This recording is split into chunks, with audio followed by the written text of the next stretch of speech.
Fala aí, meu guerreiro, fala aí, minha guerreira. Essa é a nossa terceira aula sobre a filosofia nietzschiana. E a pergunta que eu faço para vocês é: o que será que Nietzsche pensa sobre o homem?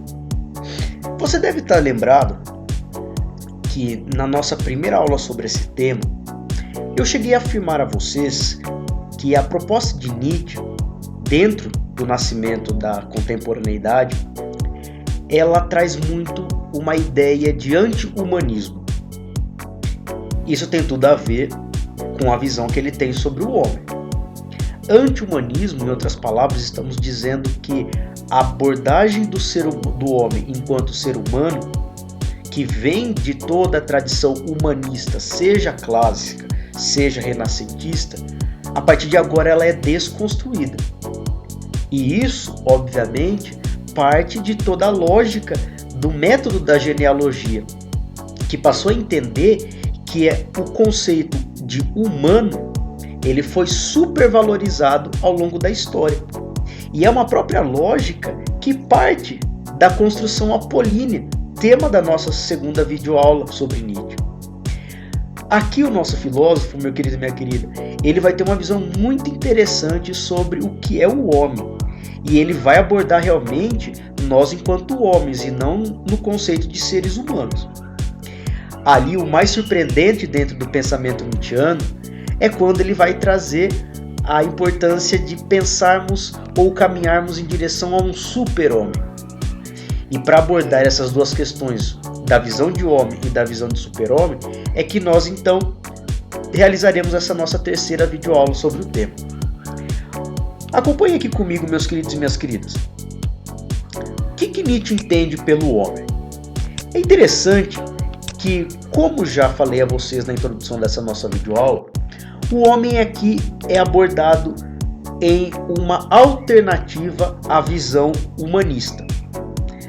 Dizia-se muito no começo do século XX que o homem moderno, ou seja, o homem humanista, ele estava pronto a ser enterrado.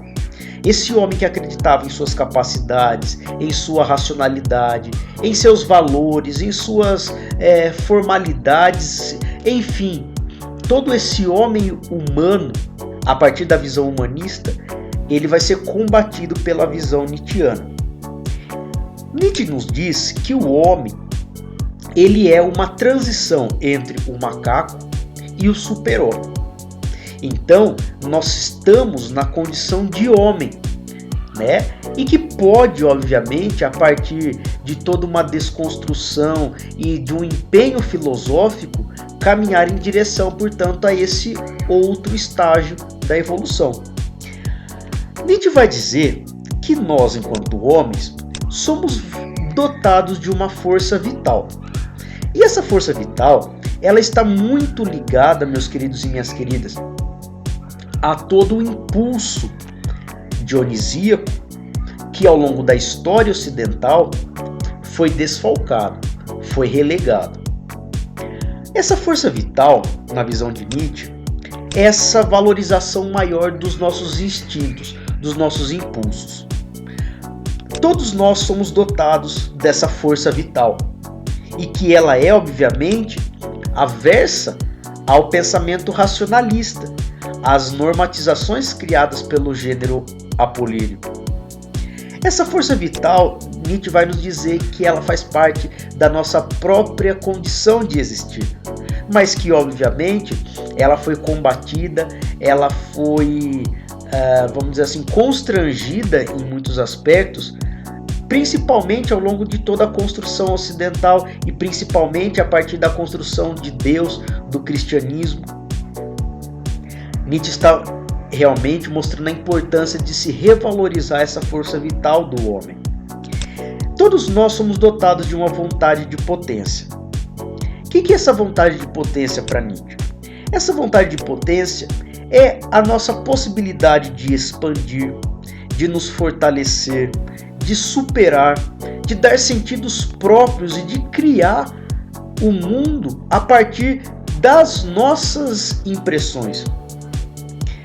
É interessante que essa visão, essa vontade de potência, ou seja, de tornar a nossa vontade efetiva, diante do caos do mundo que ele é, Nietzsche vai, inclusive, colocar-se como crítico ao darwinismo. Porque na lógica de Darwin, os mais fortes eram aqueles que conseguiam se adaptar ao meio. Então o meio seleciona aqueles mais adaptados e que, portanto, se colocam dentro da teoria darwinista como os mais fortes. Nietzsche critica essa visão que estava em voga no século XIX dentro das grandes ciências naturais, pelo fato de Darwin desconsiderar o fato de que quem torna mais forte o homem não é o meio, mas é ele mesmo. É esse desejo de sua vontade de potência, de criar, de dar sentido, de se fortalecer. E ele entende que Darwin não conseguia trazer para sua teoria essa dimensão do homem, dessa vontade de potência.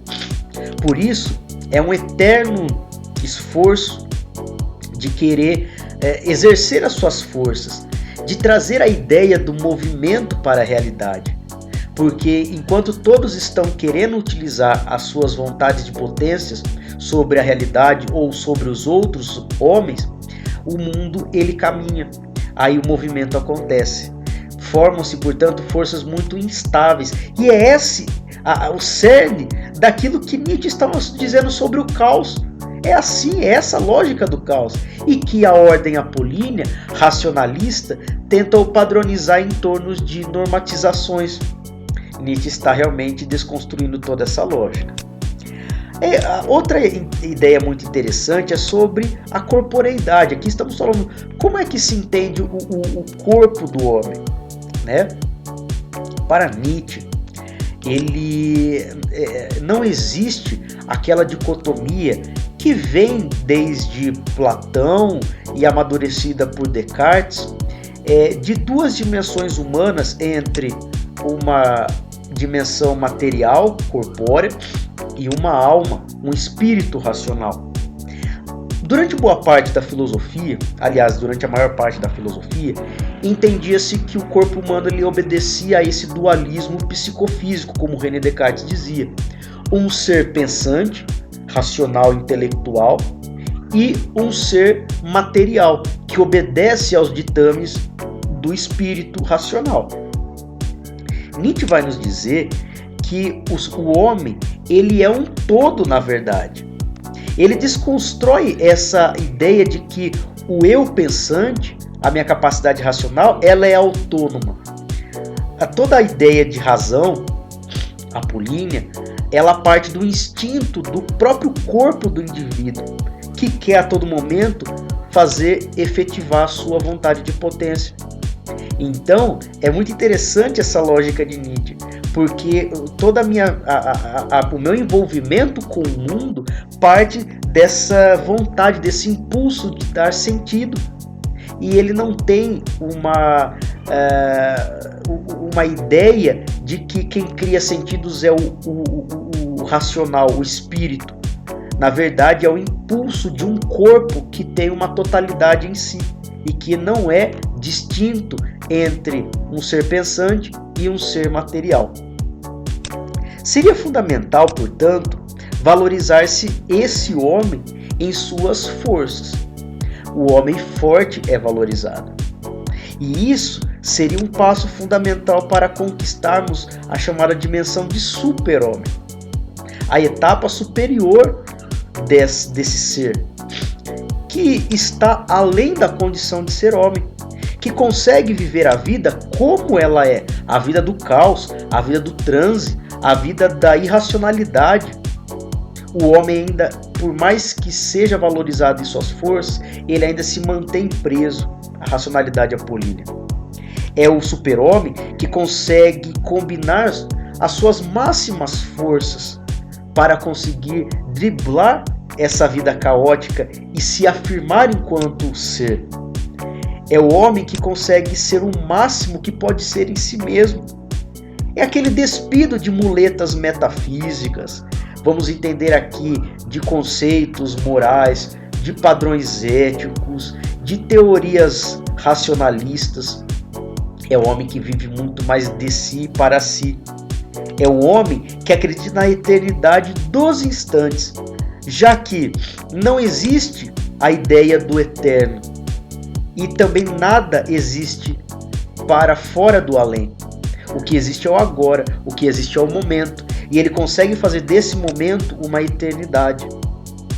É interessante que ele é centrado em si mesmo, e não é aquele homem pautado na ideia do rebanho, na ideia do altruísmo, na ideia de uma suposta humanidade. Aqui é o homem centrado em si mesmo. É esse o super-homem, portanto, que consegue dar conta de viver a totalidade da vida como ela é. Meus queridos e minhas queridas, por hora encerraremos, portanto, essa nossa terceira videoaula, que teve como propósito entender as abordagens entre homem e super-homem dentro da filosofia nietzschiana. Tendo tudo isso como base, na próxima aula entenderemos o que se propõe a visão nihilista, que é da tradição nietzschiana, e como Nietzsche coloca em sua literatura uma nova proposta para abordagem sobre a ética. Espero rever vocês no nosso próximo encontro. Um forte abraço e até lá!